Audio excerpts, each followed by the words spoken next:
Hi everyone and welcome back to the George Collection. I'm Rachel with Right Side Blonde. Today I'm going to bring you the media issue from May of 1999 with Callista Flockhart on the front of it. This issue obviously highlights a lot of people from the media, including journalists, and has an article about the New York Times that I wanted to go through as well. Before we jump into the editor's letter written by John Kennedy and the article about the New York Times, I wanted to show you an advertisement that I found that was just adjacent to the features page. This ad jumped right out at me because it's a picture of the Twin Towers with a watch in between them. And on the top it says Vision the Town. The brand is Vizio, that's the watch brand. Since this ad stood out to me, I wanted to run Vision the Town through my gematria calculator, and it comes to 200. 200 also comes to I Will Never Forget. It comes to 10 Days of Darkness. It comes to subliminal messages. And it comes to the veil will be lifted. As with all things gematria, there's a million different things it could be, but I thought it was interesting that Vision the Town came to the same value as some of those phrases, especially being featured on a page with the Twin Towers. Let's move on to the editor's letter written by John Kennedy. The headline for this editor's letter is, "Everything we know is wrong." Why yes, John, it was wrong. Let's begin. Every presidential election is freighted with its own conventional wisdom. This year, the pundits have decided that Al Gore and George W. Bush are the shoe-in presidential nominees of their respective parties. Lamar Alexander and John McCain, Bill Bradley and John Kasich are deemed charming sideshows. This narrowing of choices can be either a self-fulfilling prophecy or dead wrong guesswork. Bush, for example, enjoys almost universal appeal among journalists and moderate Republicans, though I imagine most of them haven't even seen him give a speech. And ironically, he is constitutionally the weakest governor in the Union. Texas's charter was crafted to keep government from meddling in the lives of its citizens. Texas legislators meet only 5 months every other year, and the governor's role is often ceremonial. That doesn't make George W. a bad candidate, but neither does it make his nomination a fait accompli. Then there's the dead wrong part. The American people love an underdog, the dark horse who comes out of nowhere and eats the favorites for lunch. That happened in 1976, when Jimmy Carter emerged from obscurity with a reassuring smile and a uniquely American story to capture the presidency. The lesson is, it's far too early to believe what you read and hear about who will be our next president. The political consumer needs to know about all the folks who are spending so much time in Iowa and New Hampshire, while the public still has a choice. Accordingly, until the election, George will devote at least one article in each issue to exploring the players of Campaign 2000, whether they're frontrunners or long shots. We'll keep you informed about the people and issues that the traditional media downplay. This month, we feature Katie Roif's profile of the elusive Steve Forbes, the super rich publisher who wants to be president, though he seems to hate campaigning. In this issue, we also focus on politics and the media, with a look at some of the power brokers in today's media world. Among the most controversial journalists during the year of this scandal were Michael Isikoff of Newsweek and Howell Raines, the New York Times editorial page honcho. Isikoff broke the Monica Lewinsky story. Raines' pummeling of Bill Clinton raised the eyebrows and ire of Times traditionalists. Now Isikoff is out with a self-justifying book, and Raines is a candidate to head the Times. Longtime media writer David Bloom spent hours with Isikoff exploring this contradictory man, while George contributing editor Timothy Noah conducted dozens of interviews with those in the know at the Times to discover the source of the Gray Lady's new take no prisoners tone. Finally, we welcome 2 new writers to the magazine, former Senator Alphonse D'Amato and ex-Clinton advisor Paul Begala. Senator D'Amato will be writing Ask Alphonse, the world's first political advice column. In Capitol Hillbilly, Paul Begala will share the accumulated wisdom of his years as a top political strategist and White House aide.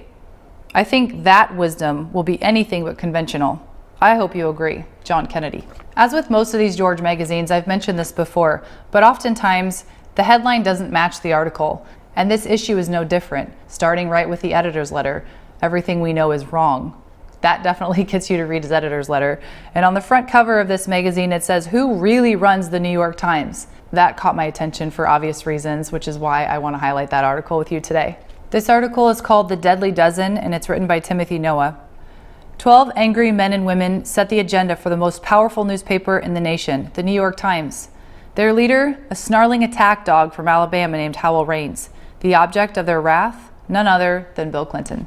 He stands stiffly in his dark blue suit, his boyish features offset by a receding hairline. Arthur Jr., and he is known inside the Times building to distinguish him from his father, former publisher Arthur Punch Sulzberger, pronounces that the paper is performing at the top of our game. The Times, he says, has covered superbly one of the most difficult stories we've ever faced, the impeachment of President Clinton. It was a lousy story to cover, he says, but we did so in a way that brought credit to the Times.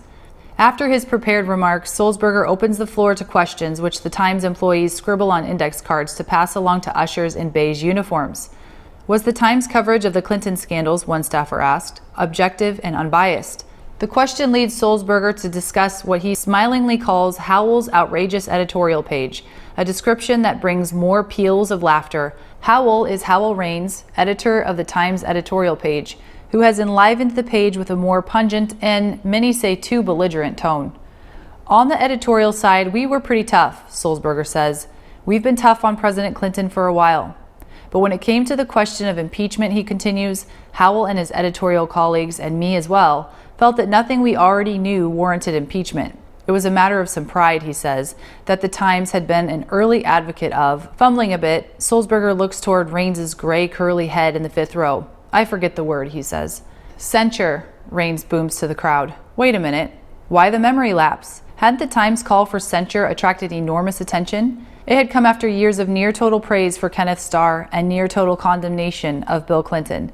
Even though the Times had reviled the Clinton administration as a grand malignancy, it could not bring itself to call for his resignation, as the Washington Post and USA Today had. Inside the Times, this was known as the switcheroo. Many had guessed that Sulzberger himself had stayed Raines's hand. But now Sulzberger was displaying indifference toward the details of whatever it was, censure, that's it, that the Times had advocated. For 6 years, critics had charged that Raines's rabid editorial page didn't speak for the Times. Now one had to wonder whether it even spoke for Sulzberger. And if it didn't speak for either the Times or its publisher, what was its purpose? These mysteries aside, it's clear that Arthur Jr. is crazy about Howell Raines. The 56-year-old Alabama native's appointment as editorial board chairman remains the most significant personnel move the publisher has made since his tenure began in 1982. According to one Times veteran, Raines fits in with a string of drawling Southerners who have delighted the Sulzbergers through the decades. Their weakness for Dixie Charmers is due in part to their own family tree, whose roots lie in Tennessee. In a rare joint public appearance with Raines on C-SPAN 2 years ago, Sulzberger said, Howell and I talk all too frequently, prompting Raines to coo with a grin. Not too frequently for me. As one Sulzberger friend puts it, he loves Howell. Howell plays him like a violin. Indeed, many Times insiders now think Raines has the inside track to become the paper's next executive editor. The beautiful music between Raines and Sulzberger has allowed Raines to remake the most hallowed newspaper editorial page in America, perhaps in the world. During the 6 years he has run the page, before that, Raines had a successful run as the Times' Washington bureau chief. He has loosed a verbal torrent that has startled and disturbed many readers of what Sulzberger calls the good and no longer gray Times. Just as Harry Truman grew tired of economists saying, on the one hand, on the other hand, and yearned for a one-armed economist, Raines, who declined to be interviewed for this article, has said he favors one-armed editorial writers. The result is a more bracing read than the Times editorial page of yore, but the arguments are often less nuanced, and the tone can be downright nasty, especially when the subject is politics. The article goes on to write about Raines's outspoken writing style, and then continues on with this. Indeed, so many writers have departed under Raines that a half dozen or so have formed a kind of editorial board in exile, meeting once a month at New York's Yale Club to hash over the news of the moment. The caution of the old New York Times editorial page sprung from the firm belief that the Times' words had impact, that the paper could steer decisions and shape events. In Leon Segal's opinion, Raines's page is too interested in getting attention by popping people in the nose.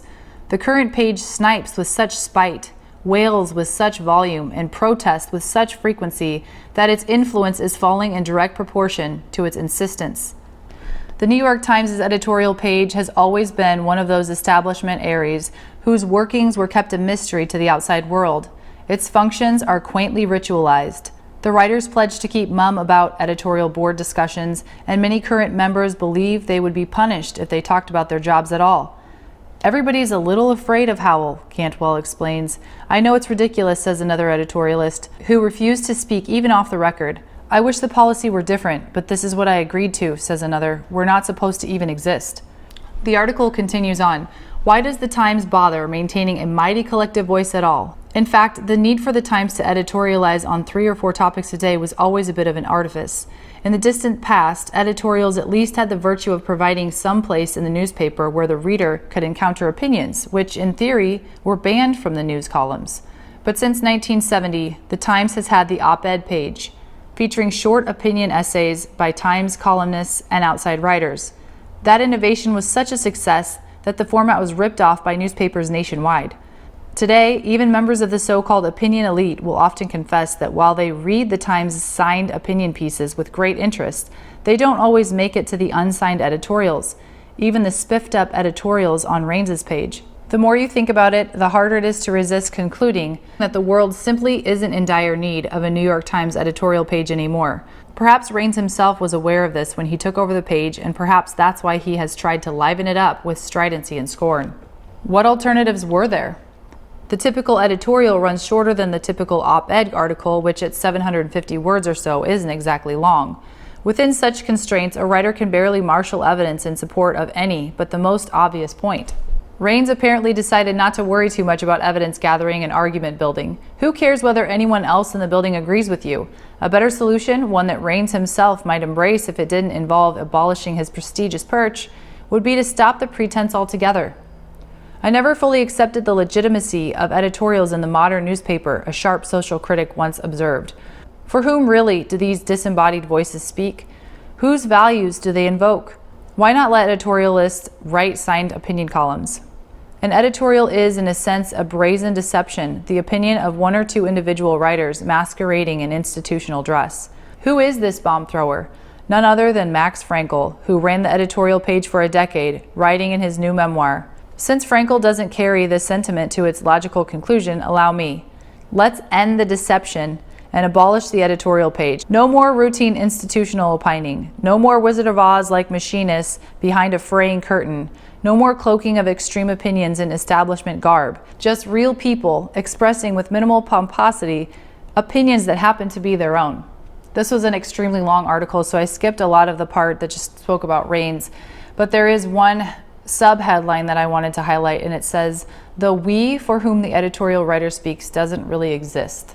I've noticed, and maybe you have, that when people read an article, whether it's online or in a newspaper, which most of them are online these days, that they do tend to shape public opinion. I've noticed a lot of people just read an article, or worse, just a headline, and that shapes what they believe moving forward.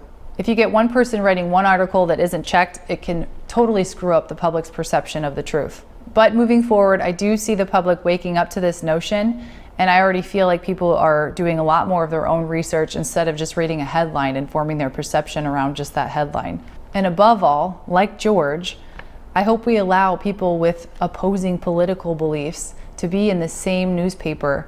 That way people can really make up their own minds as to what they want to believe and what they do believe. I hope you enjoyed this week's episode of the George Collection. Have a great week, and I'll see you next time.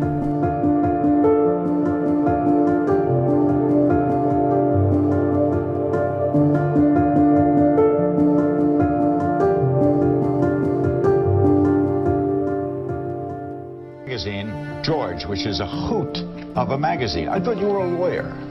I was. What happened? Well, we decided, actually taking a cue from folks like yourself and you around the 1992 election, that there was an opportunity here to change the definition of a political magazine. Certainly the way Americans were accessing information about politics and politicians was changing. Candidates were appearing on late-night talk shows, on talk radio, on sitcoms, and there was a kind of a leveling process, and while the rest of media clearly had caught up with that, we felt that political magazines per se hadn't. Your mother was a hell of an editor at Doubleday. That's what I hear. Would she have liked George? I think she would have.